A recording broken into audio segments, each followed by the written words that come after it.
ఓం నమ శివాయ. ఈరోజు మనము లింగాష్టకంలో 3వ లింగాష్టకం నేర్చుకుందాము. సర్వసుగంధ సులేపితలింగం బుద్ధి వివర్తన కారణలింగం సిద్ధశిరాసురవందితలింగం తత్ప్రణమామి సదాశివలింగం. సర్వసుగంధ సులేపితలింగం అనగా అన్ని రకముల సుగంధముల చేత అద్దబడి ఉన్న లింగం అని అర్థం. బుద్ధి వివర్ధన కారణ లింగం అంటే బుద్ధి వికాసమునకు కారణమైన లింగం.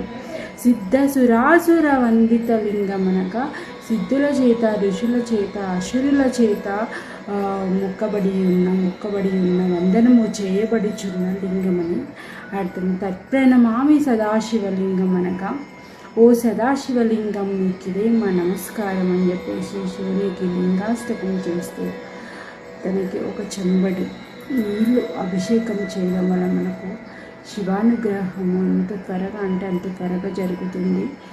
చాలా బాగుంటుంది కూడా. అందరూ కూడా చేసుకోండి. ఓం నమః శివాయ.